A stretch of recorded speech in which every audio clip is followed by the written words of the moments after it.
Alhamdulillahi Rabbil Alamin. Nahmaduhu wa nasta'inuhu wa nastaghfiruh. Wa na'udzu billahi min sururi anfusina wa min sayyiati a'malina. May yahdihillahu fala mudilla lahu wa man yudlil fala hadiya lahu. Asyhadu an la ilaha illallah wa la syarika lah.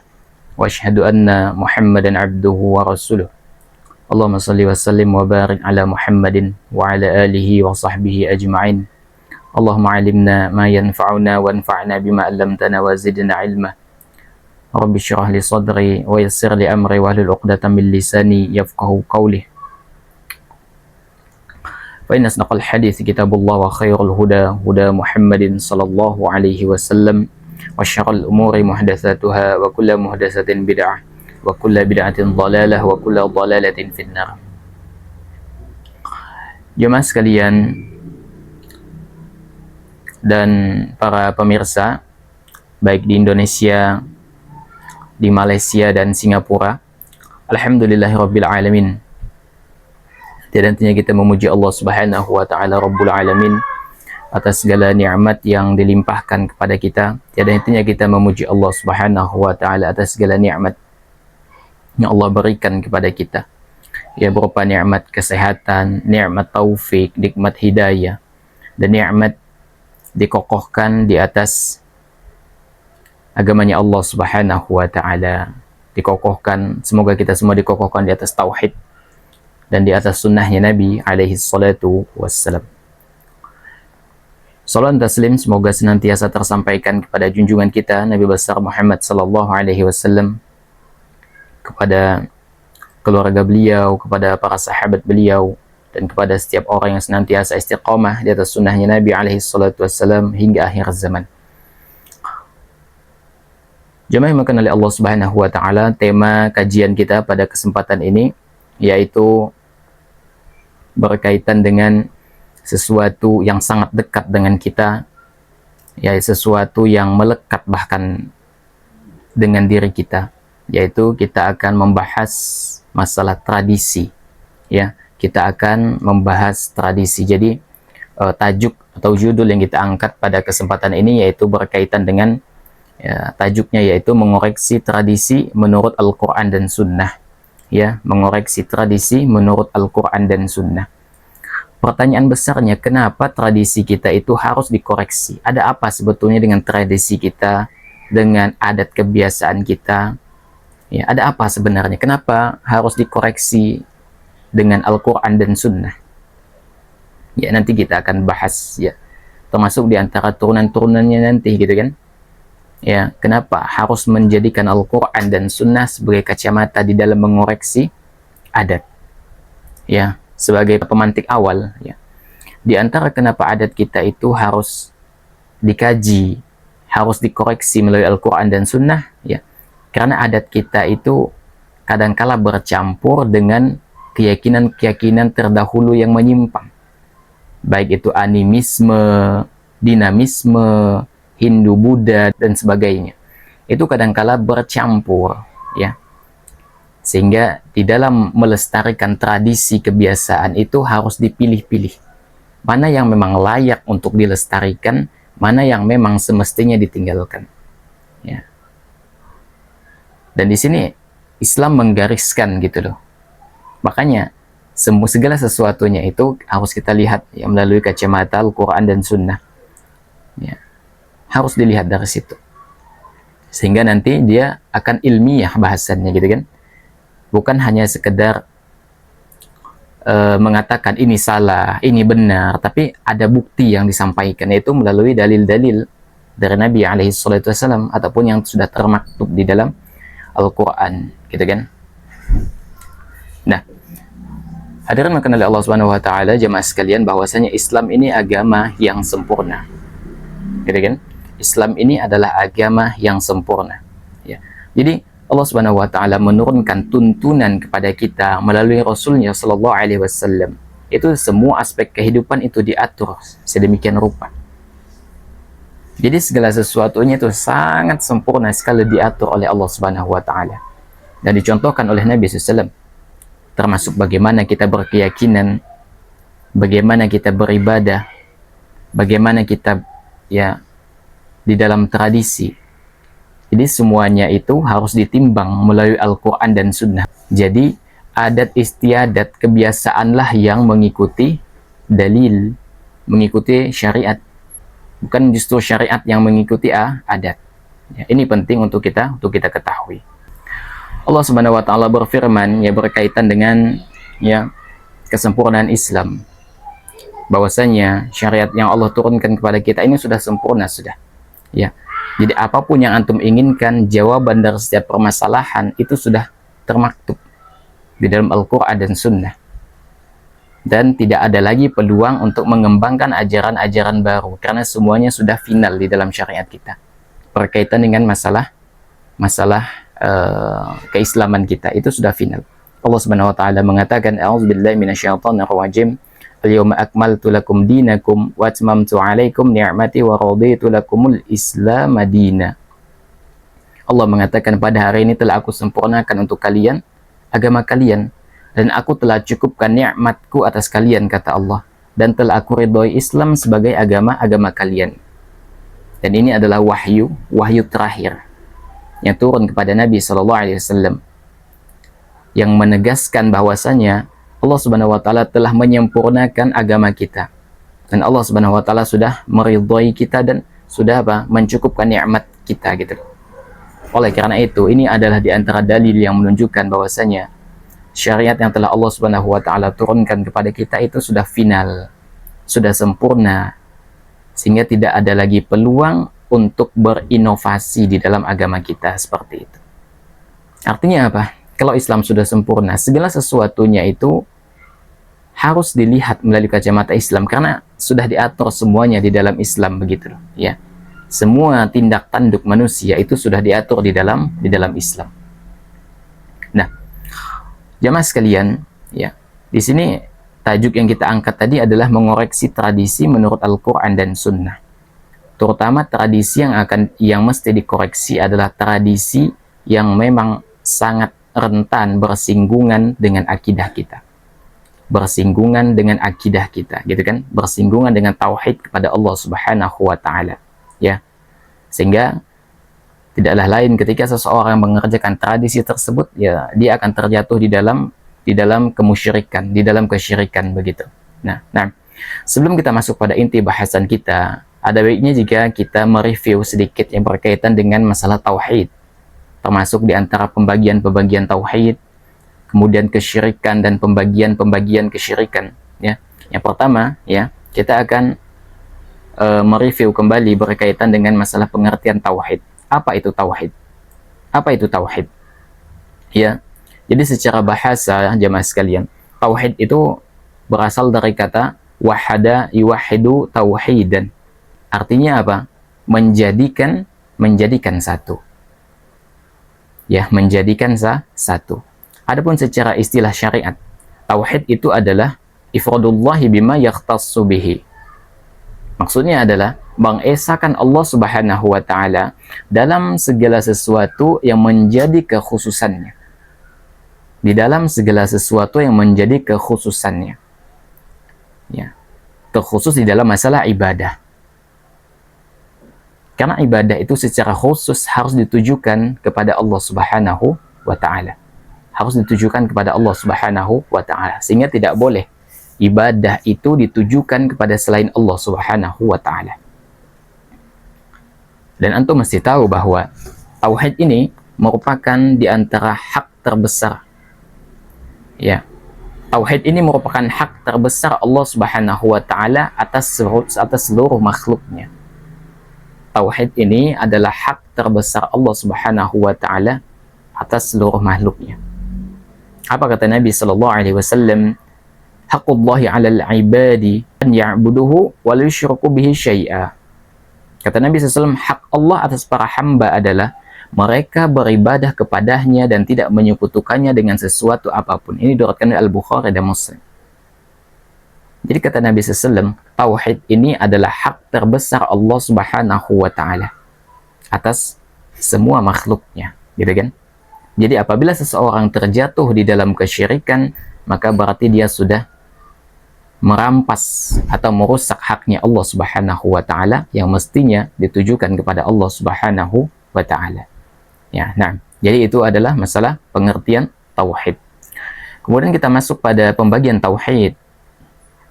Ya.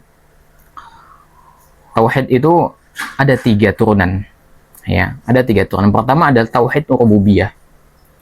Tauhid rububiyah ini adalah kita meyakini bahwasanya Allah Subhanahu wa taala itu adalah satu-satunya pencipta, satu-satunya pemilik, pengatur, penguasa alam semesta. Dan ini berkaitan dengan keyakinan kita kepada Allah Subhanahu wa taala. Ini berkaitan dengan keyakinan kita kepada Allah Subhanahu wa taala. Jadi kalau kita mengatakan Allah yang menciptakan kita, Allah yang memberikan rezeki kepada kita, ya, Allah yang mengampuni kita, gitu kan, Allah yang memperhatikan kita, maha melihat, itu adalah kita meyakini bahwasanya Allah Subhanahu wa taala adalah memiliki sifat-sifat tersebut sebagaimana yang pantas untuk kerububiyahannya, gitu kan. Makanya Allah Subhanahu wa taala mengatakan, ya, di antara dalil berkaitan dengan tauhid rububiyah nih, Allah mengatakan ala lahul khalqul wal amru, ya, bahwasanya yang menciptakan dan memerintah hanyalah hak Allah Subhanahu wa taala. Nah, orang-orang musyrik Mekah dulu, ya, orang-orang kafir Quraisy juga mereka meyakini tauhid rububiyah.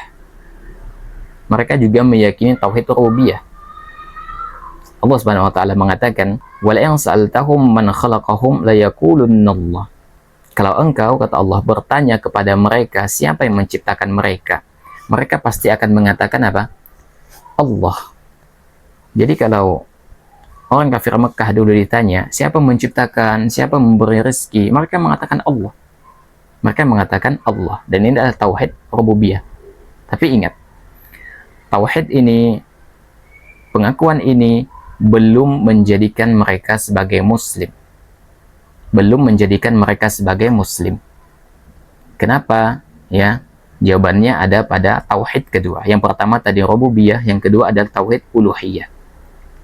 Tauhid uluhiyah ini adalah mengesahkan Allah Subhanahu wa taala, ya, dalam semua bentuk ibadah. Jadi doa yang kita panjatkan, nazar kita, gitu kan, salat kita, sujud kita, ibadah kita, tawakal kita, rasa takut kita hanya boleh ditujukan kepada Allah Subhanahu wa taala. Jadi rububiyah itu berkaitan dengan keyakinan di dalam hati kita. Uluhiyah ini adalah praktikalnya. Artinya segala bentuk ibadah itu harus ditujukan kepada Allah Subhanahu wa taala. Sehingga kalau seseorang itu memiliki sedikit saja ya niat ibadah selain ditujukan kepada selain Allah Subhanahu wa taala, maka dia sudah menyimpang. Maka dia sudah menyimpang. Ya, Allah Subhanahu wa taala mengatakan, "Wa ma khalaqatul jinna wal insa illa liya'budun." Tidaklah aku ciptakan jin dan manusia melainkan apa? Agar mereka beribadah kepadaku, kata Allah. Agar mereka mentauhidkan Allah Subhanahu wa taala. Ini adalah tauhid rububiyah. Itu tauhid yang dilakukan dengan ibadah dan hanya ditujukan kepada Allah Subhanahu wa taala. Nah, tauhid inilah yang banyak diperselisihkan oleh para nabi dengan kaumnya. Tauhid inilah yang banyak diperselisihkan oleh para nabi dan kaumnya, termasuk Nabi sallallahu alaihi wasallam.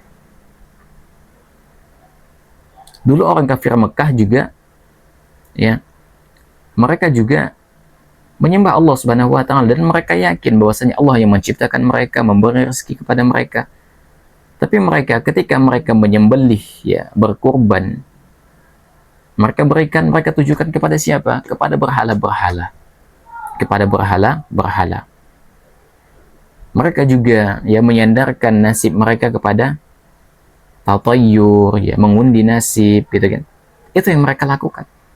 Tapi di sisi lain, mereka yakin bahwasanya Allah Subhanahu wa taala penguasa alam semesta, tapi secara praktikal itu berbeda. Sehingga orang kafir kebanyakan itu menyimpang, ya, termasuk didakwahi oleh para nabi dan rasul, mereka itu menyimpang di dalam tauhid rububiyah, Kemudian yang ketiga, tauhid asma wa sifat. Apa itu tauhid asma wa sifat? Tauhid ini adalah menetapkan semua nama Allah Subhanahu wa taala, semua sifat Allah Subhanahu wa taala baik di dalam Al-Qur'an atau As-Sunnah. Tanpa kita mentahrifnya, tanpa mentaktilnya, tanpa mentakyifnya, dan tanpa mentamsilnya. Ya, nanti kita akan jelaskan. Ya. Ya. Jadi tauhid asma wa sifat ini dia menetapkan nama dan sifat Allah Subhanahu wa taala yang disebutkan di dalam Al-Qur'an dan Sunnah. Tanpa kita mengubah maknanya, tanpa kita mentahrifnya, tanpa kita mentaktilnya, menolaknya, membuangnya, tanpa kita mentakyifnya, membayangkan bentuknya, tanpa kita mentamsilkannya atau menyerupakannya, gitu kan. Di antara dalil yang menetapkan adanya tauhid asma wa sifat ini adalah firman Allah Subhanahu wa taala, yaitu laisa kamitsli syai'un wa huwas samiul basir, ya. Tidak ada sesuatu pun yang serupa dengannya, dan dia Maha mendengar lagi Maha melihat. Jadi tauhid asma wa sifat ini dia menetapkan seluruh nama Allah Subhanahu wa taala dan sifat Allah Subhanahu wa taala sebagaimana yang terdapat di dalam Al-Qur'an dan dalam As-Sunnah. Jadi ketika Allah mengatakan Allah itu Maha mendengar, ya kita tetapkan Allah mendengar, gitu kan. Allah Maha melihat, kita tetapkan Allah Maha melihat, gitu kan. Allah itu memaafkan, Al-Ghafur, ya. Allah memberi rezeki, kita tetapkan. Ya. Kita tetapkan, gitu kan. Tanpa mentahrifnya, tanpa mentaktilnya, tanpa mentakifnya, dan tanpa mentamsilkannya, gitu. Ya. Nah, ada sebagian orang yang mengatakan bahwasanya pembagian tauhid ini menjadi 3, rububiyah, uluhiyah, asma wa sifat ini menyerupai trinitas. Ada sebagian orang yang mengatakan bahwasanya pembagian ini menyerupai trinitas, ya. Maka sebetulnya pembagian ini tidak sama dengan trinitas, ya. Kalau trinitas itu kan membagi satu pribadi menjadi 3, membagi satu pribadi menjadi 3. Adapun 3 tauhid ini hanya membantu kita di dalam memahami bagaimana cara kita mentauhidkan Allah Subhanahu wa taala, dan kita tidak mengatakan Allah itu terbagi menjadi 3 pribadi, tidak. Kita tidak mengatakan demikian, gitu kan. Kita tetap mengatakan Allah itu satu, gitu kan. Jadi pembagian-pembagian ini hanya membantu kita bagaimana cara kita memahami tauhid, gitu kan. Bagaimana cara kita memahami tauhid, bagaimana cara kita mengimplementasikannya dalam kehidupan, begitu. Dan ini serupa ya dengan ilmu-ilmu di zaman sekarang, di mana ilmu-ilmu itu kemudian dibagi-bagi, ya, disekat-sekat sehingga mudah kita untuk memahami. Seperti ilmu hadis. Hadis itu kan dibagi menjadi ada hadis yang hasan, ada hadis yang dhaif, ada hadis yang sahih, gitu kan. Tujuannya apa? Agar kita bisa memilah dan memilih dan mudah di dalam memahaminya, gitu kan. Dan fikih misalnya dipecah juga, ada fikih ibadah, ada masalah muamalah, ada dalam masalah nikah, ada masalah dan lain sebagainya, gitu. Tujuannya itu apa? Agar kita mudah memahami dan mempraktikannya, begitu, ya. Ya. Dan pembagian tauhid seperti ini sudah lama dibahas oleh para ulama terdahulu, ya. Bukan sesuatu yang berangkat dari seperti tuduhan sebagian orang trinitas, begitu, ya. Misalnya ini juga dijelaskan oleh Ibnu Jarir At-Tabari, ya. Dijelaskan dulu juga oleh Al-Imam Ibnu Qayyim, Syekhul Islam Ibnu Taimiyah, dan yang lainnya, gitu kan. Ya. Jadi pada intinya bahwa ya pembagian tauhid menjadi 3 itu tidaklah sama sekali menyerupai trinitas, beda banget, gitu. Ya, karena trinitas itu dia membagi Tuhan menjadi 3 pribadi, gitu kan. 3 menjadi 1, 1 menjadi 3. Sedangkan tauhid di sini hanya penjelasan untuk memahami tauhid saja, gitu kan. Ya, bahwasanya tauhid itu begini cara memahaminya, begini cara mengimplementasikannya di dalam kehidupan. Jadi antara trinitas dan pembagian tauhid itu berbeda, berbeda. Jemaah yang dimuliakan oleh Allah Subhanahu wa taala, ya, di dalam akidah Ahlus Sunnah, ya. Ketika kita mengimani nama-nama Allah Subhanahu wa taala, sifat-sifat Allah Subhanahu wa taala, maka diusahakan kita menjauhi yang namanya tahrif, ta'til, takyif dan tamsil. Ya. Yang pertama adalah tahrif. Apa itu tahrif? Yaitu kita mengubah makna. Mengubah makna sebagaimana yang Allah Subhanahu wa taala tetapkan. Ya. Jadi ketika Allah menetapkan suatu sifat atau nama, itu tidak boleh dipalingkan kepada makna yang lain kecuali dengan dalil. Ya. Kecuali dengan dalil. Misalnya apa? Misalnya tahrif ini dia mengubah makna atau memalingkan maknanya. Itu misalnya makna istiwa. Ar-Rahmanu 'alal 'arsy istawa. Itu ditahrif menjadi istaula. Ya, ditahrif menjadi istaula. Istiwa itu ditahrif menjadi istaula, menguasai gitu kan. Padahal makna ayat ini sama sekali tidak ditunjukkan maksudnya kepada istaula. Sehingga pengubahan makna ini adalah pengubahan yang menyimpang. Pengubahan yang menyimpang karena dia mengubah makna zahir tanpa dalil. Mengubah makna zahir tanpa dalil. Kemudian ada ta'til. Ya, yaitu menolak sifat Allah Subhanahu wa taala. Dia menolak Allah Subhanahu wa taala Maha mendengar. Dia menolak Allah itu berkata, berbicara. Dia menolak Allah itu Maha melihat. Gitu kan? Karena apa? Dia berkeyakinan bahwasanya berarti itu menyerupai makhluk. Di antara salah satu sebab orang menolak sifat Allah, mentaktil sifat Allah, itu adalah karena mereka berpikir dengan akal mereka bahwasanya itu menyerupakan Allah dengan makhluk. Kalau Allah Maha melihat, makhluk juga melihat. Kalau Allah berbicara, makhluk juga berbicara. Sehingga Allah tidak boleh mendengar, sehingga Allah tidak boleh berbicara. Karena ketika menetapkan Allah berbicara, Allah mendengar, berarti menyamakannya dengan makhluk. Maka ini adalah ta'til. Dia menolak sifat Allah Subhanahu wa taala. Ini menolak sifat Allah Subhanahu wa taala. Sehingga ya yang seperti ini dia akan menyimpang. Gitu kan? Dia akan menyimpang. Kemudian yang ketiga ada takyif, ya. Ini membayangkan bagaimana bentuk, gitu kan. Dia membayangkan bagaimana hakikat Allah Subhanahu wa taala. Bagaimana membayangkan hakikat Allah Subhanahu wa taala. Termasuk tidak boleh kita menyamakan istiwanya Allah dengan istiwanya makhluk. Itu tidak boleh. Kenapa demikian? Karena kita dilarang untuk mentakyif atau membayangkan bagaimana caranya. Ya. Misalnya ada yang mengatakan bagaimana bentuk tangan Allah. Bagaimana bentuk kaki Allah. Bagaimana bentuk tubuh Allah. Itu tidak boleh dibayangkan. Nggak boleh dibayangkan. Karena itu di luar dari akal kita gitu. Akal kita nggak bisa sampai gitu. Karena laisa kamitslihi syai' gitu kan. Tidak ada yang serupa dengannya gitu. Sehingga tidak bisa dibayangkan. Ya. Termasuk diantaranya kita tidak boleh membayangkan bagaimana istiwanya Allah Subhanahu wa taala di atas arasy-Nya. Makanya Imam Malik mengatakan al-istiwa'u ma'lumun wal kaifu majhulun wal imanu bihi wajibun was su'alu anhu bid'atun. Bahwasanya istiwa itu sudah diketahui maknanya. Bagaimana caranya, kaifiatnya tidak diketahui dan mengimaninya itu wajib, kata beliau. Akan tetapi bertanya tentang kaifiatnya, bagaimana cara istiwanya Allah itu adalah bid'ah, kata beliau. Ya. Jadi kita menetapkan sifat Allah Subhanahu wa taala, akan tetapi kita tidak mengetahui bagaimana hakikatnya. Bagaimana hakikatnya. Gitu kan? Dan sifat dan nama itu ditetapkan berdasarkan dalil, berdasarkan apa yang disebutkan, apa yang termaktub dalam Al-Quran dan Sunnah gitu. Kemudian kita dilarang untuk mentamsilkan, menyerupakan Allah dengan makhluk.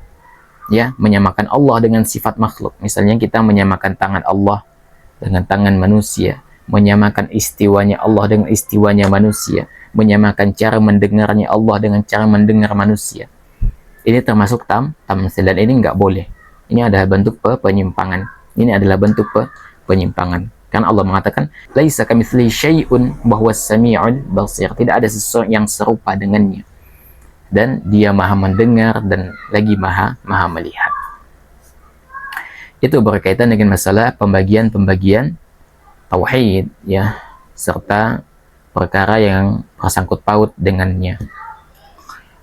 Kemudian kita akan membahas tentang syirik, ya. Apa itu syirik? kita mungkin sering mendengar istilah syirik. Apa itu syirik? Jadi syirik ini maknanya adalah sarfu syai'in minal ibadati li ghairillah, yaitu memalingkan salah satu bentuk ibadah kepada selain Allah Subhanahu wa taala. Memalingkan salah satu bentuk ibadah kepada selain Allah Subhanahu wa taala. Misalnya apa? Berdoa ke kuburan, minta ke kuburan. Mestinya berdoa minta kepada siapa? Kepada Allah Subhanahu wa taala. Ud'uni astajib lakum, kata Allah. Berdoalah kepadaku, maka aku akan perkenankan permohonanmu, gitu kan? Atau misalnya dia meminta keselamatan kepada jin, dia menyembelih, bernazar, ya, kepada selain Allah Subhanahu wa taala. Dan ingat satu hal, bahwasanya yang namanya syirik ini, ya, dia maknanya luas, gitu kan? Bukan hanya menyembah berhala, gitu kan? Bukan hanya menyembah patung. Itu sudah diketahui, itu kesyirikan. Akan tetapi di zaman sekarang, kesyirikan itu sangat halus sekali. Sehingga kadangkala orang itu tidak sadar dia terjatuh di dalam kesyirikan. Dan kesyirikan itu kadangkala dibungkus, dibalut dengan yang namanya adat.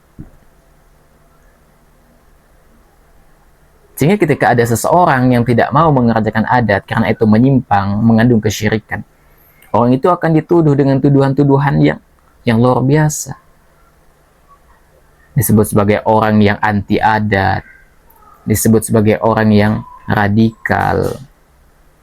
Ini adalah di antara konsekuensi ketika seseorang, ya, ketika seseorang itu berusaha untuk menjaga tauhidnya dari adat yang menyimpang. Ya. Nah, syirik ini sendiri terbagi menjadi dua, ya. Syirik itu ada dua.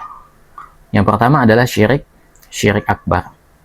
Syirik akbar ini adalah syirik yang bisa mengeluarkan pelakunya dari Islam.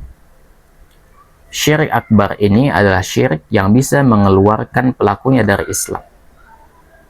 Jadi syirik akbar ini dia memalingkan bentuk ibadah kepada selain Allah Subhanahu wa taala, atau menyamakan selain Allah dengan Allah dalam perkara yang menjadi kekhususannya.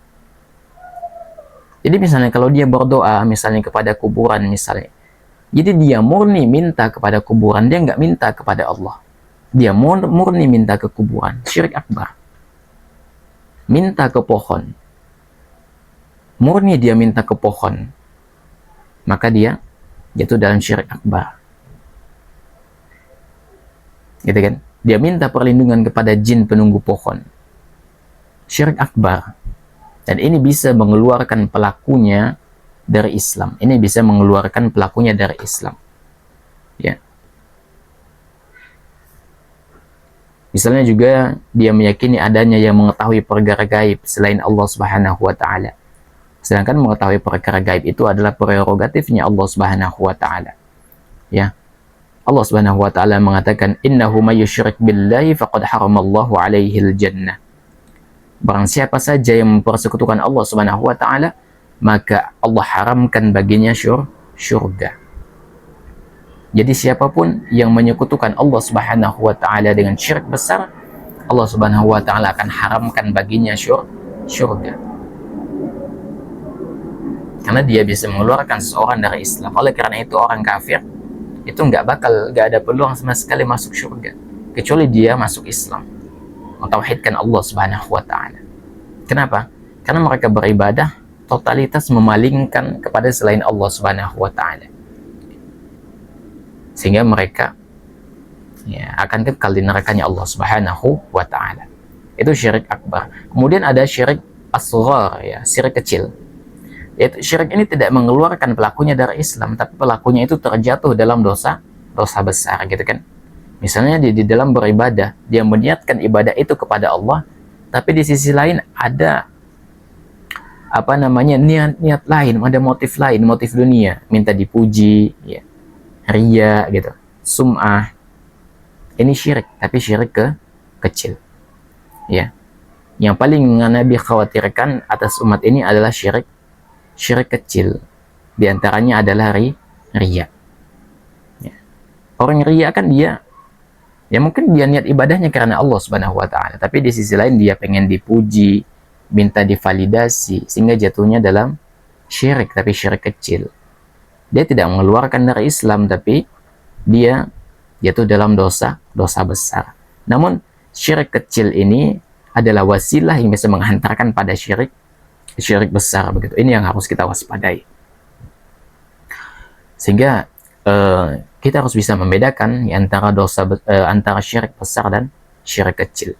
Yang pertama, bahwa syirik besar itu bisa mengeluarkan pelakunya dari Islam, sedangkan syirik kecil tidak.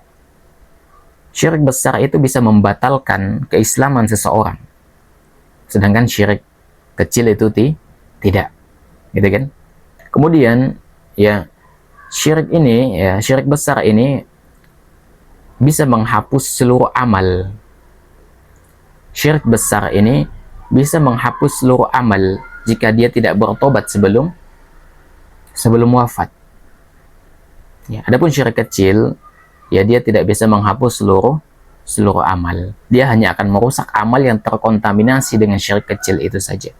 Adapun kalau syirik besar, dia akan berpengaruh terhadap semua amalan, akan berpengaruh, gitu kan? Dan orang yang melakukan syirik besar, kalau dia tidak bertaubat, wafat tidak bertaubat, maka dia akan kekal di nerakanya Allah Subhanahu wa taala. Sedangkan pelaku dosa syirik kecil, ya, dia tidak kekal di dalam neraka, dia tidak kekal. Nah, dan pelaku syirik besar ini dia bisa keluar dari Islam jika memang sudah terpenuhi syarat dan hilangnya penghalangnya. Karena ada orang yang melakukan kesyirikan karena ikut-ikutan, karena nggak tahu, gitu kan? Ya, ikut-ikutan, nggak tahu, ini penghalang, gitu kan? Mungkin karena dia jahil, bodoh, gitu, nggak tahu itu syirik. Ya. Sehingga perlu ditegakkan dulu hujjah di atasnya, gitu. Ya, adapun syirik kecil, pelakunya itu tetap muslim, ya, tetap muslim, tapi dia melakukan dosa besar, gitu. Itu adalah perbedaan antara syirik besar dan syirik kecil. Kemudian, ya, seberapa bahaya dosa kesyirikan, gitu kan? Seberapa bahaya dosa kesyirikan? Ya, kenapa dosa syirik ini harus kita waspadai? Jemaah sekalian, yang pertama adalah bahwasanya dosa syirik ini adalah dosa terbesar. Jadi kalau kita berbicara tentang induk dari segala kemaksiatan, induk dari segala dosa, puncak dari kezaliman, itu adalah syirik akbar. Adapun syirik kecil tadi adalah dosa besar, tapi dia bisa menjadi wasilah kepada syirik besar. Ya. Jadi yang pertama adalah bahwasanya kalau terjatuh dalam kesyirikan, maka dia terjatuh dalam kemaksiatan yang paling besar, gitu. Allah Subhanahu wa taala mengatakan inna syirka la zulmun azim. Sesungguhnya kesyirikan ini adalah kezaliman yang besar. Kesyirikan ini adalah kezaliman yang sangat besar. Gitu kan? Sehingga seseorang ketika dia terjatuh dalam kesyirikan, maka dia sudah melakukan dosa yang amat sangat besar, gitu. Dosa yang sangat besar sekali. Bahaya nggak kira-kira? Bahaya. Kemudian kerugian yang kedua, ketika seseorang itu terjatuh dalam kesyirikan, syirik besar tentunya, khususnya itu bisa menghapus seluruh amal. Adapun kalau syirik kecil, dia hanya akan merusak amal yang terkontaminasi. Ya, Allah Subhanahu wa taala mengatakan, "Lain asyrakta la yahbatanna 'amaluk." Ya. Kata Allah Subhanahu wa taala, jika engkau berbuat syirik, maka gugurlah semua amalmu. Gitu kan? Makanya orang kafir itu ketika dia berbuat kebaikan, itu enggak terhitung pahala. Karena dia pelaku kesyirikan, syirik besar, sehingga ketika dia melakukan kebaikan itu enggak dapat pahala mereka enggak dapat pahala. Begitu juga dengan seorang muslim, ketika dia melakukan syirik besar dan tidak bertobat dan wafat di atasnya, maka amalnya itu maka gugur seluruh amal, sehingga dia akan kekal menjadi penghuni neraka. Tapi kalau dia bertobat, ya, sebelum dia wafat dan dia bertobat dengan sungguh-sungguh, tentunya maka dia akan diampuni oleh Allah Subhanahu wa taala. Dan orang yang melakukan syirik besar ini, ketika dia tidak tidak taubat di atasnya, maka dia tidak akan diampuni oleh Allah Subhanahu wa taala. Karena Allah mengatakan, "Innallaha la yaghfiru ay yushraka bih." Allah tidak akan mengampuni dosa syirik, khususnya syirik besar gitu. Ya. Dan kerugian yang paling besar bagi pelaku kesyirikan ini, mereka akan kekal di nerakanya Allah Subhanahu wa taala. Ya, akan kekal di nerakanya Allah Subhanahu wa taala. Allah Subhanahu wa taala mengatakan, "Innahu man yusyrik billahi faqad haramallahu alaihi al-jannata wa ma'wahu an-nar wa ma liz-zalimin min ansar."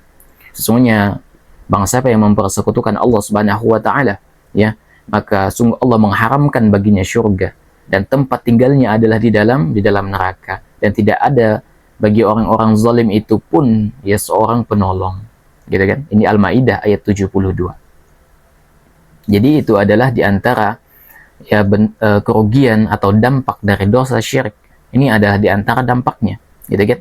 Dia adalah dosa terbesar. Ketika seseorang melakukannya, maka dia terjatuh dalam dosa terbesar.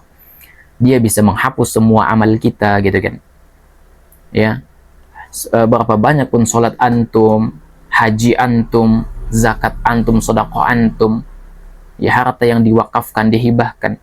Ketika dia melakukan syirik besar dan tidak bertobat sebelum wafatnya, maka akan sia-sia begitu. Kemudian jika dia wafat di atas kesyirikan, maka dia tidak akan diampuni oleh Allah Subhanahu wa taala, dan dia akan kekal di nerakanya Allah Subhanahu wa taala. Jemaah dimuliakan oleh Allah Subhanahu wa taala. Kemudian kita masuk pada bahasan selanjutnya, yaitu berkaitan dengan masalah tradisi. Ya, kita masuk dalam bahasan tradisi dan hukum tradisi menurut Al-Qur'an dan Sunnah. Hukum tradisi menurut Al-Quran dan Sunnah. Kita sering mendengar istilah tradisi, adat istiadat, ya bahkan setiap tempat itu berbeda tradisinya, gitu kan? Ya, suku ini tradisinya begini, suku ini tradisinya begini, begitu. Dia menjadi ikon kadangkala terhadap sebuah komunitas, ya, terhadap sebuah suku, begitu. Dia menjadi ikon. Nah, tradisi ini adalah sesuatu yang sifatnya turun-temurun, ya, karena dia diwariskan begitu dari generasi ke generasi dan dilakukan secara berulang sehingga dia menjadi suatu identitas bagi komunitas tersebut. Dan tradisi ini pada hukum asalnya, ya, hukum asal dari tradisi ini dia perkara muamalah dan adat, bukan ibadah, ya. Sehingga dia hukum asal tradisi ini adalah hukum asalnya boleh. Kita punya adat, kita punya tradisi, hukum asalnya adalah boleh. Itu hukum asalnya. Sampai ada dalil yang melarangnya. Sampai ada dalil yang melarangnya. Ya. Oleh karena itu, para ulama menetapkan sebuah kaidah, al-aslu fil adatil ibahah, ya.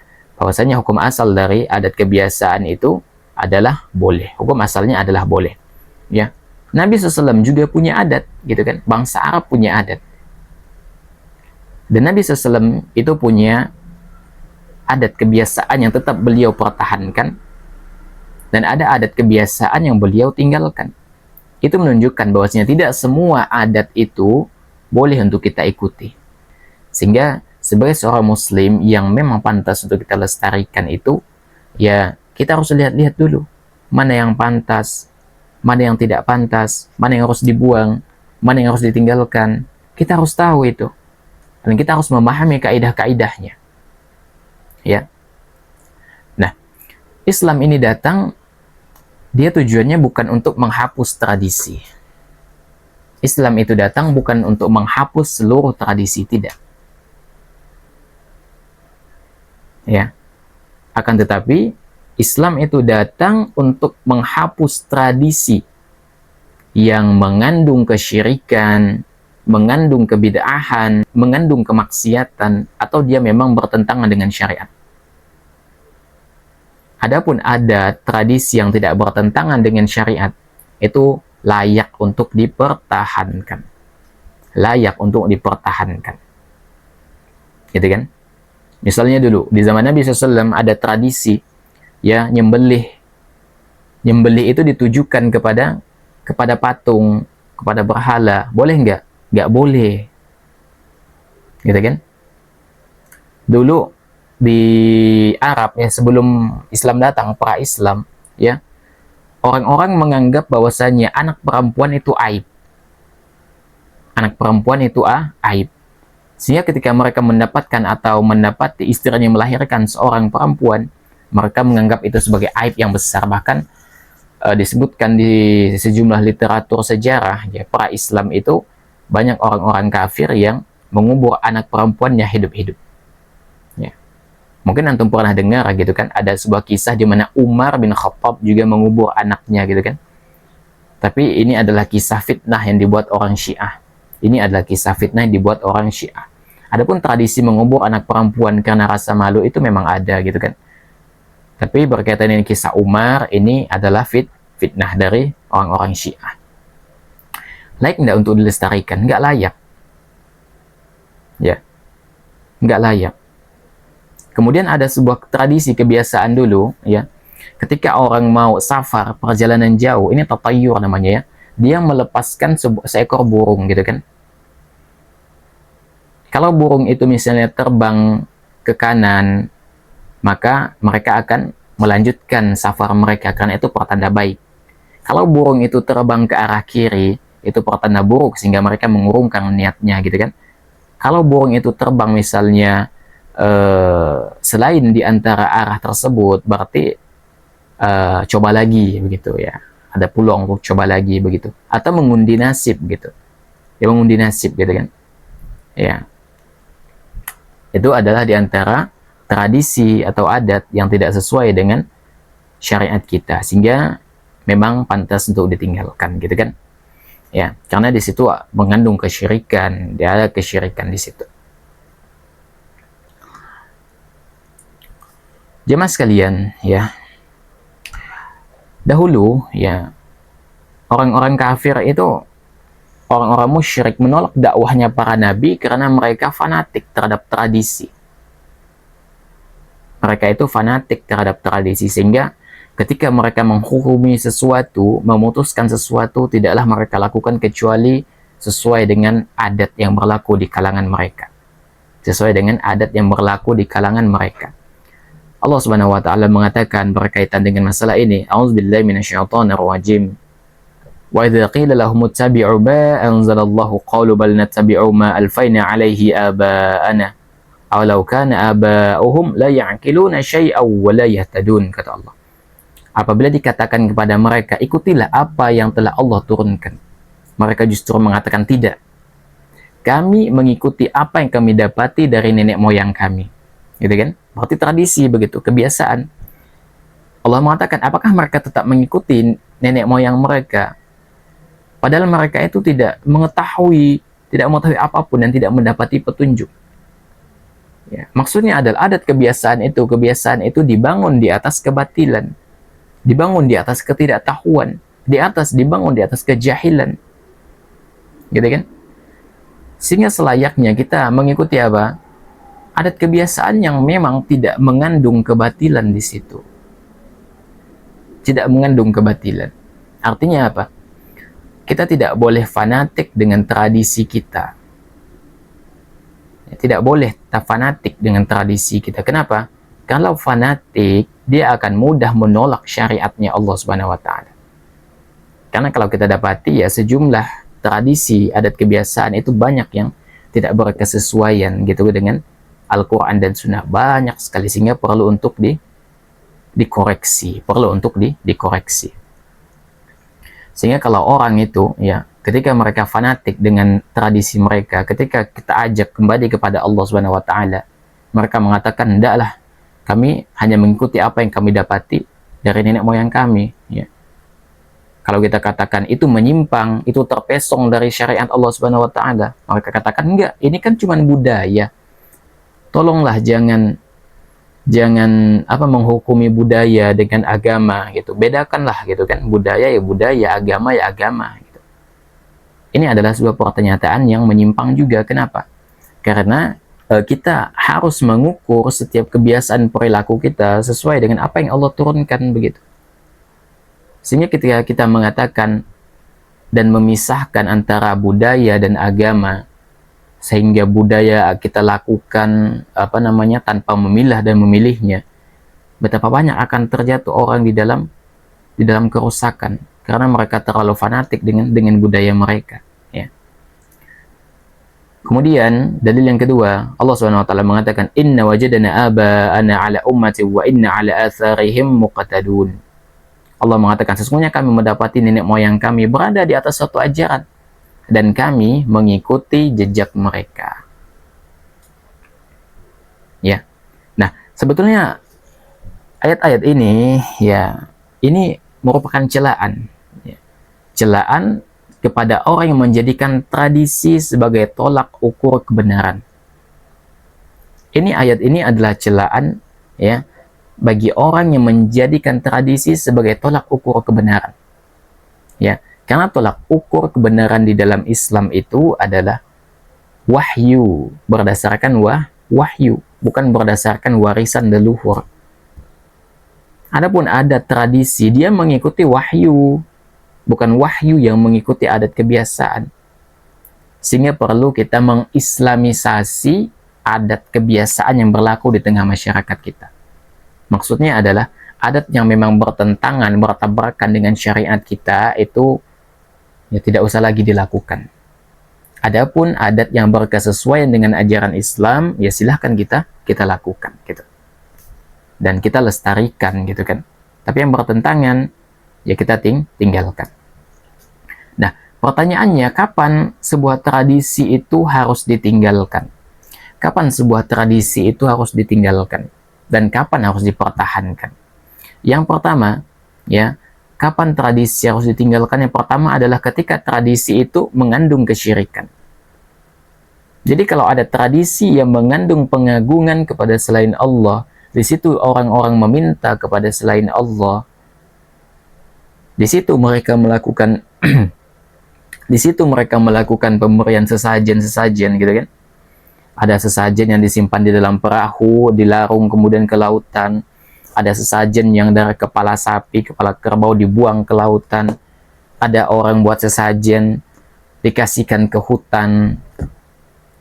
Maka seperti ini dia mengandung kesyirikan gitu. Mengandung kesyirikan. Minta kepada pohon, minta kepada jin, ritual-ritual di lautan. Ya, minta pertolongan kepada dewa-dewa, kepada penunggu lautan. Allah Subhanahu wa taala mengatakan wa'budullaha wa la tusyriku bihi syai'a. Sembahlah Allah dan jangan mempersekutukannya dengan sesuatu apapun. Ya, bukan kesyirikan. Dan betapa banyak orang di zaman sekarang mereka menyembelih kerbau, menyembelih ayam untuk selain Allah Subhanahu wa taala. Untuk acara-acara, untuk ritual-ritual mereka. Karena sembelihan itu hanya untuk siapa? Untuk Allah Subhanahu wa taala. Darah yang dikucurkan dari hewan yang kita sembelih itu hanya boleh ditujukan kepada Allah Subhanahu wa taala. Itu yang pertama. Bahwasanya tradisi yang mengandung kesyirikan, maka itu adalah tradisi yang layak untuk ditinggalkan, bahkan harus dihilangkan. Yang kedua, ya, kapan tradisi itu ditinggalkan? Itu ketika dia mengandung kebid'ahan. Ketika dia mengandung kebid'ahan. Jadi apabila suatu tradisi itu dijadikan ibadah, ada sebagian orang yang menjadikan tradisi sebagai ibadah. Ya. Jadi mereka mengumpulkan sejumlah ibadah, kemudian mereka buat ibadah baru, berinovasi dengan ibadah yang baru. Makanya seperti ini juga wajib ditinggalkan. Kata Nabi SAW, man ahdatsa fi amrina hadza ma laysa minhu fahuwa raddun. Siapa yang mengada-ngadakan dalam urusan kami, kata Nabi SAW, sesuatu yang bukan darinya, maka amal itu tertolak. Dan kata Nabi SAW dalam hadis yang lain, man amila amalan laysa alaihi amruna fahuwa raddun. Siapa yang mengerjakan suatu amalan yang tidak ada tuntunannya, maka dia tertolak. Maka dia tertolak. Ya. Nah, ada sebagian orang yang menjadikan tradisi seolah-olah itu bagian dari ibadah. Misalnya apa? Ada tradisi dalam sejumlah di masyarakat kita itu ada tradisi kegiatan menyambut satu Muharram begitu. Ana lupa juga, pokoknya di hari-hari di tanggal-tanggal tertentu di dalam Islam mereka melakukan ritual-ritual tertentu, gitu kan? Apakah dengan mengarak buah-buahan, apakah dengan melakukan pawai-pawai? Maka ini seperti ini tidak ada contohnya dari Nabi Shallallahu Alaihi Wasallam. Tidak ada contohnya dari Nabi Alaihi Wasallam. Ataupun tahlilan misalnya, tahlilan. Itu tidak ada contoh dari Nabi alaihi salatu wassalam, tidak ada contoh. Ya. Tapi anehnya, ya ketika kita mengatakan untuk meninggalkan tahlilan, ya, apa yang terjadi? Dalil yang mereka bawakan itu adalah dalil tentang fadilah tahlil.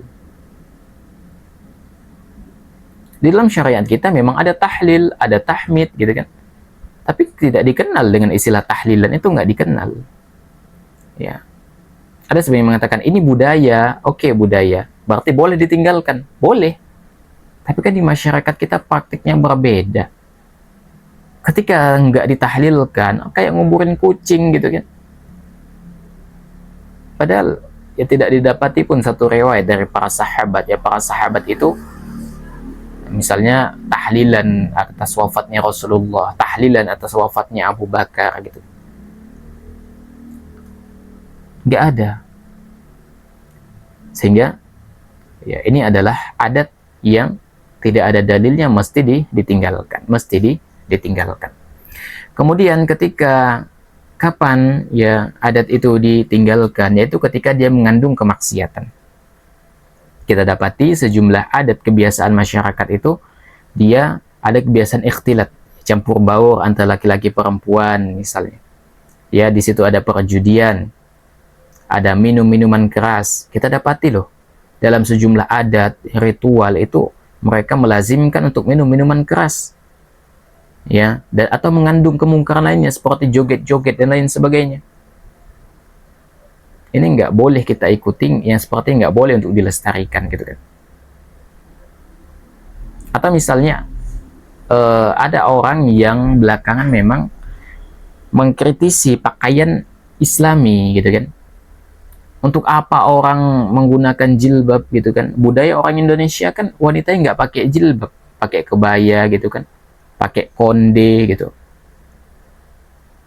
Tapi ingat bahwasanya Allah Subhanahu wa taala memerintahkan agar wanita menjulurkan jilbabnya ke seluruh tubuh mereka.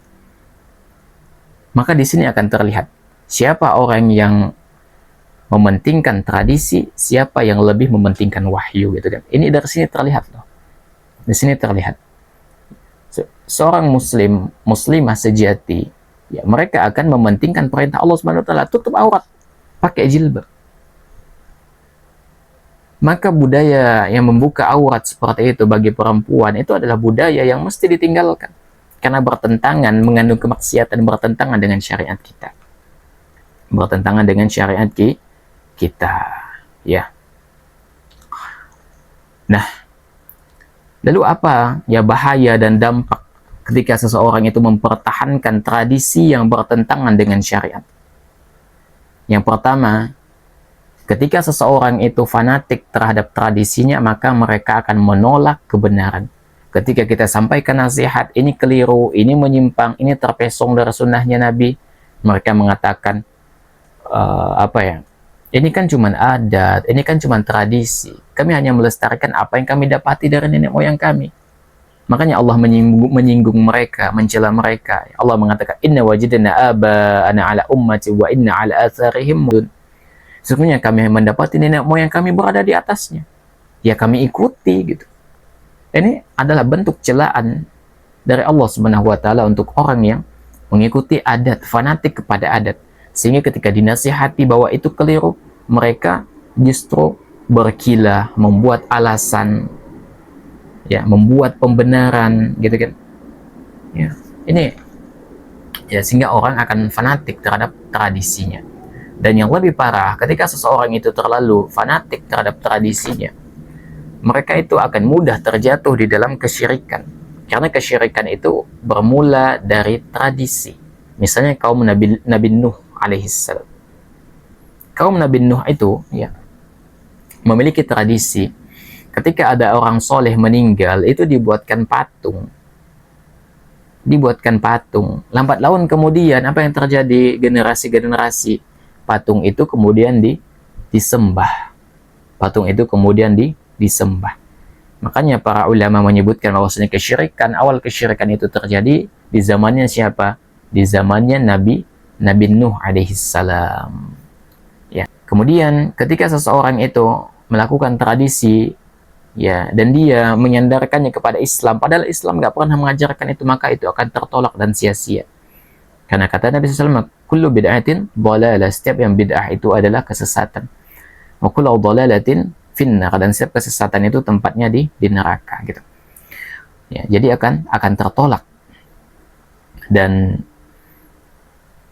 orang yang mempertahankan tradisi ya yang bertentangan dengan syariat kita tentunya, maka itu mereka akan terhalang dari sunnahnya Nabi alaihi salatu wassalam. Makanya Imam Malik rahimahullahu ta'ala mengatakan, lan yusliha akhir hadhihi al-ummati illa ma aslaha awwalaha. Kata beliau, tidak akan baik generasi akhir umat ini kecuali dengan apa yang telah memperbaiki generasi awalnya gitu. Ya. Itu apa? Mentauhidkan Allah Subhanahu wa taala. Gitu kan?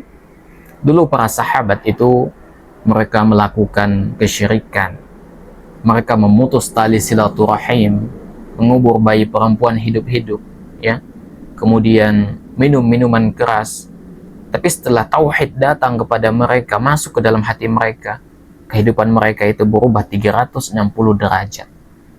Dari yang suka memutus silaturahim jadi yang paling mudah menyambung silaturahim. Dari yang dulunya paling jelek dengan tetangga menjadi orang yang paling baik dengan tetangga. Dulu paling keras perangainya menjadi paling lembut perangainya. Itu adalah perbaikan karena mereka mentauhidkan Allah Subhanahu wa taala. Oleh karena itu kata Imam Malik, tidak akan baik generasi ini, generasi akhir umat ini, kecuali dengan apa yang telah memperbaiki generasi awalnya, apa? Mentauhidkan Allah Subhanahu wa taala. Karena kalau kita kembali kepada tauhid, maka akan terjadi ya, Allah Subhanahu wa taala akan memperbaiki kondisi kita, akan memperbaiki kondisi kita, ya. Dan ya tidak semua tradisi itu harus ditinggalkan. Ada tradisi yang memang harus dipertahankan, gitu kan? Karena Islam tidak memerangi seluruh tradisi. Islam hanya memerangi tradisi yang menyimpang, ada kesyirikannya, ada kebidahannya, ada kemaksiatannya, gitu kan? Menyelisih sunnahnya Nabi alaihi salatu wassalam. Oleh karena itu, ya tradisi yang layak untuk dipertahankan diantaranya itu adalah tradisi yang tidak mengandung kesyirikan, tradisi yang tidak mengandung kebidahan, tidak mengandung kemaksiatan, tidak menyerupai ritual agama lain, dan dia membawa manfaat bagi masyarakat. Itu adalah di antara kriteria tradisi yang layak untuk kita lestarikan. Gitu ya. Misalnya apa? Tradisi yang layak untuk kita lestarikan, tolong menolong dalam kebaikan. Wa ta'awanu 'alal birri wat taqwa. Tolong menolong dalam kebaikan dan ketakwaan. Gotong royong, kan ini tradisi gitu. Bagus ya. Gotong royong bangun masjid, gotong royong membantu keluarga yang sedang kemalangan, ta'awun ya, itu bagus ya. Atau misalnya kebiasaan memuliakan tamu gitu kan, memuliakan tamu ya. Kata Nabi SAW, man kana yu'minu billahi wal yawmil akhir falyukrim dhaifah. Maksudnya yang beriman kepada Allah dan hari akhir, maka hendaknya dia memuliakan tamunya. Kemudian menyambung silaturahim ya. Dan masih banyak sebetulnya budaya-budaya yang memang layak untuk kita lestarikan. Banyak sekali budaya yang memang layak untuk kita lestarikan. Ya, dan itu lebih baik ya, daripada kita melestarikan budaya-budaya yang memang sifatnya menyimpang gitu. Tapi jemaah makan oleh Allah Subhanahu wa taala ya. Kemudian ana akan menyampaikan kesimpulan ya dari bahasan kita pada kesempatan ini. Yang pertama, bahwasanya tauhid ini adalah tujuan utama penciptaan manusia. Tauhid ini adalah tujuan utama dari penciptaan manusia. Jadi semua perilaku manusia yang bertentangan dengan tauhid, maka dia pada hakikatnya adalah bertentangan dengan tujuan utama penciptaan manusia. Yang kedua, bahwasanya syirik merupakan dosa terbesar dan penghancur seluruh amal. Syirik adalah dosa terbesar dan penghancur seluruh amal. Terkhusus syirik besar, syirik akbar ya. Ini bahaya sekali. Adapun syirik kecil dia bisa menjadi wasilah penghantar pada syirik besar. Yang ketiga, bahwasanya tradisi bukan ukuran kebenaran. Tradisi bukan ukuran kebenaran. Jadi kalau antum mau memandang itu salah atau benar, ya, itu bukan tradisi. Tapi ini tidak mutlak, ya, karena memang ada ukuran tradisi itu yang bisa menentukan benar atau salah, tapi itu tidak mutlak sifatnya. Itu tidak mutlak sifatnya. Misalnya apa? Misalnya tradisi menghormati orang tua dengan jalan membungkuk, bahkan seperti sujud-sujud. Boleh nggak seperti itu? Nggak boleh. Kenapa? Karena kita hanya boleh rukuk dan sujud kepada Allah Subhanahu wa Ta'ala. Jadi gimana dong solusinya? Ya udah, kalau antum mau lewat depan orang tua gitu kan, depan orang tua, nggak usah lewat di depannya, lewat belakang atau muter gitu. Selesai masalah gitu. Ya. Atau minta izin lewat dari belakangnya begitu. Itu nggak ada masalah insyaallah, ya. Kemudian yang keempat adalah kebenaran diukur dengan Al-Qur'an dan Sunnah menurut pemahaman para sahabat. Ya. Itu kebenaran. Jadi tolak ukur kebenaran bukan dari jumlah, bukan dari adat tradisi, akan tetapi diukur dari Al-Quran dan Sunnah. Kemudian yang kelima, tradisi yang mengandung kesyirikan ini wajib ditinggalkan. Wajib ditinggalkan, meskipun diwariskan turun-temurun. Jadi ana berharap setelah antum mengikuti kajian ini, antum menjadi faham bahwasanya, oh ternyata ada sebagian dari tradisi yang pernah kami lakukan mengandung kesyirikan. Dan ana berharap antum adalah menjadi generasi yang memutus, apa maksudnya, generasi terakhir yang melakukan itu, sehingga antum adalah orang terakhir yang melakukan dan antum sudah bertobat dari perbuatan tersebut, sehingga orang setelah antum tidak lagi melakukan kesyirikan, tidak melakukan adat kebiasaan itu lagi. Kemudian tradisi yang mengandung bid'ah dalam agama wajib juga ditinggalkan, meskipun dianggap baik oleh masyarakat kita, Kemudian tradisi yang selaras bahkan sejalan dengan syariat kita, maka itu boleh dipertahankan, bahkan hendaknya didukung, ya. Oleh karena itu, kalau kita berselisih tentang suatu perkara, maka kita kembalikan perkaranya kepada Al-Quran dan Sunnah. Fa in tanaza'tum fi syai'in farudduhu ila Allahi wa rasulih in kuntum tu'minuna billahi wal yaumil akhir. Kalau kalian berselisih dalam suatu perkara, maka kembalikanlah kepada Allah dan Rasulnya, jika kalian benar-benar beriman kepada Allah dan hari akhir. Ya. Dan kata Nabi SAW, aku tinggalkan pada kalian dua perkara. Kalau kalian berpegang teguh pada keduanya, maka kalian tidak akan tersesat selama-lamanya gitu. Yaitu kitab Allah wa sunnati, yaitu berpegang teguh kepada kitab Allah, Al-Quran, dan berpegang teguh pada sunnahnya Nabi alaihi salatu wassalam. Kemudian yang terakhir, ya, anak ingin menyampaikan sebuah syubhat dan bantahannya. Ya, ini Anda dapati di sebuah tulisan, ya, ada di sebuah tulisan. Syubhatnya seperti ini, bahwasanya ketika kita melihat penyimpangan, apakah itu kebid'ahan atau kesyirikan, maka kita tidak boleh sesat menyesatkan atau tidak boleh kafir mengkafirkan. Kenapa? Masalah sesat menyesatkan, masalah kafir mengkafirkan itu haknya prerogatif Allah Subhanahu wa Ta'ala. Jadi bukan urusannya manusia ataupun MUI. Itu adalah syubhat. Ya. Itu adalah syubhat. Kita jawab, ya. Tapi yang Anda perhatikan, kemungkinan orang yang membuat tulisan ini orang yang sakit hati kepada MUI. Orang yang mengatakan bahwasanya MUI itu, ya, tidak berhak untuk mengatakan sesuatu atau seseorang, sebuah kelompok itu sesat, menyesatkan, menyimpang gitu. Kemungkinan orang ini adalah orang yang sakit hati dengan MUI. Kenapa? Karena ya ada sebuah tarekat atau reqah, ya, itu difatwakan sesat oleh MUI Kalimantan Barat. Apa yang terjadi? Akhirnya ya kemungkinan pengikutnya sakit hati dengan MUI sehingga membuat tulisan bahwasanya MUI itu nggak berhak untuk menghukumi sesat, tidak sesat, kafir, mengkafirkan, itu MUI nggak berhak, sehingga mereka membuat tulisan seperti itu. Nah, kita jawab, ya. Nah, syubhat ini muncul ya karena mereka mencampur adukan antara hak Allah Subhanahu wa Ta'ala di dalam menetapkan syariat dan kewajiban manusia untuk menjelaskan hukum yang sudah Allah tetapkan.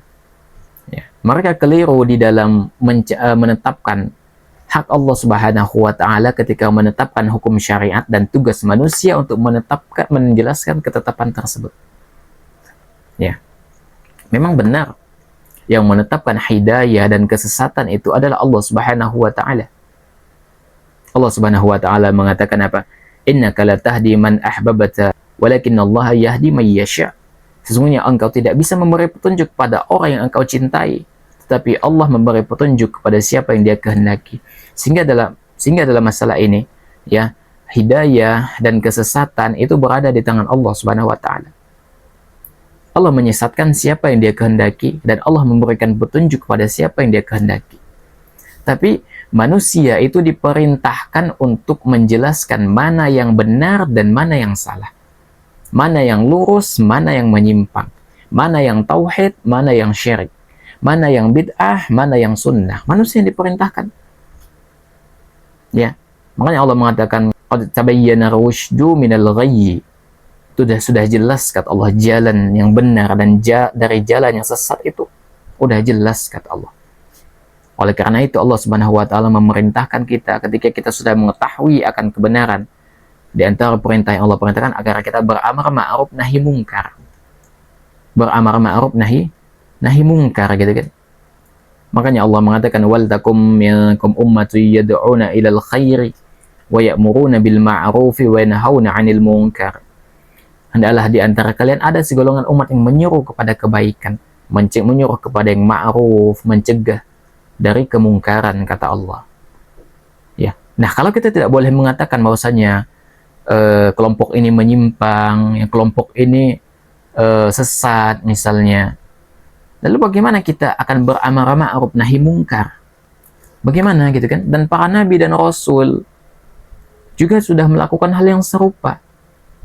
Misal ya, Nabi Ibrahim berkata kepada ayah dan kaumnya, apa kata Nabi Ibrahim? Laqad kuntum antum wa aba'ukum fi dhalalim mubin. Apa kata Nabi Ibrahim? Sungguh kalian dan nenek moyang kalian ini berada dalam kesesatan yang nyata. Kok Nabi Ibrahim tahu ayahnya dan kaumnya itu berada dalam kesesatan? Dari wahyu, petunjuk dari Allah Subhanahu wa taala. Ya. Sehingga ketika ada MUI menghukumi ini sesat dan menyesatkan, itu memang tugas mereka, tugas MUI. Jangan antum kira MUI ketika mengeluarkan fatwa itu sembarangan. Ya. Kalau antum baca fatwa MUI, itu dalilnya udah lengkap, udah jelas gitu loh. Ya. Mungkin orang yang menulis status ini bahwasanya yang berhak untuk menyesatkan itu adalah Allah Subhanahu wa taala. Dia sakit hati dengan MUI gitu. Karena memang pendiri tarekatnya itu mengaku Imam Mahdi, ya, sehingga disesatkan oleh MUI. Gitu kan? Tapi ingat satu hal, bahwasanya kita harus membedakan antara menghukumi perbuatan dengan menghukumi pelaku, itu beda. Misalnya kita katakan bahwasanya berdoa kepada selain Allah itu adalah merupakan kesyirikan misalnya. Meminta kepada selain Allah itu adalah perbuatan yang menyimpang, kesesatan begitu. Beda halnya ketika kita mengatakan si fulan itu kafir, si fulan itu sesat, itu beda. Nah, menghukumi secara global akan sebuah perbuatan memang sebuah keharusan. Gitu kan? Tapi mengatakan pelakunya itu kafir, pelakunya sesat, pelakunya itu menyimpang, itu perlu hujjah memang. Perlu hujjah. Ya, tegakkan dulu di atasnya hujjah. Misalnya seseorang misalnya melakukan syirik besar, dia tidak langsung dikafirkan. Bisa jadi ada syubhat di dalam hatinya, sehingga ditegakkan dulu hujjah gitu. Sehingga sudah hilang penghalang-penghalangnya, baru dijatuhi hukum di situ, dijatuhi hukum. Jadi beda antara menghukumi perbuatan dan menghukumi personal, itu beda gitu loh. Nah, konsekuensi dari syubhat ini ya, ketika kita tidak boleh menyesatkan orang, ketika kita tidak boleh mengatakan orang itu menyimpang, maka kita tidak boleh mengatakan penyembah berhala sesat. Kita tidak boleh mengatakan bahwasanya Fir'aun itu sesat, Khawarij itu sesat, Yahudi dan Nasrani itu sesat. Kita mengatakan mereka orang-orang ini sesat, ini kan berdasarkan Al-Quran dan Sunnah. Jadi memang ada pertimbangan, memang ada dasarnya, memang ada kaidahnya, bukan sembarangan. Oleh karena itu, ya, hendaknya kita ya berhati-hati ya. Dan MUI itu menetapkan fatwa sesat dan tidak sesat itu ya nggak sembarangan, ya. Nggak sembarangan, dalilnya lengkap jelas begitu, sehingga ya orang seperti ini kadang-kala orang yang sakit hati lah begitu ya. Hadirin oleh Allah Subhanahu wa taala ya. Ini berkaitan dengan masalah mengoreksi tradisi menurut Al-Qur'an dan Sunnah ya. Sudah kita sampaikan apa itu tauhid dan pembagiannya, sudah kita sampaikan apa itu syirik dan pembagiannya, gitu kan. Kemudian sudah kita sampaikan apa itu tradisi dan hukum tradisi, tradisi yang layak dipertahankan, kemudian tradisi yang tidak layak dipertahankan, ya. Terutama tradisi yang layak untuk ditinggalkan adalah tradisi yang menyimpang, tidak sesuai dengan Al-Quran dan Sunnah, mengandung kesyirikan, mengandung kebid'ahan, sehingga tradisi seperti ini ya hendaknya kita tinggalkan. Di daerah Sambas misalnya ada sebuah tradisi yang layak untuk dipertahankan, misalnya pada saat Lebaran itu ada tradisi saling silaturahim, saling kunjung mengunjungi, itu bagus. Ya, kumpul-kumpul keluarga itu bagus gitu kan. Atau misalnya saprahan gitu, makan sama-sama rame gitu kan. Bagus. Tapi ada juga yang menyimpang, ya, ada kesyirikan gitu, seperti sesajen dan lain sebagainya. Ini yang harus ditinggalkan, ini yang harus ditinggalkan. Ya. Taib, yang benar datangnya dari Allah Subhanahu wa taala, yang keliru datangnya dari anak pribadi. Allah dan Rasulnya tentu terlepas dari kekeliruan itu. Taib, mungkin hanya ini dapat Anda sampaikan, kurang lebihnya Anda mohon maaf. Allah dan Rasulnya tentu terlepas dari kekeliruan tersebut. Ana akhiri subhanakallahumma bihamdika asyhadu an la ilaha illa anta astaghfiruka wa atubu ilaik. Assalamualaikum warahmatullahi wabarakatuh.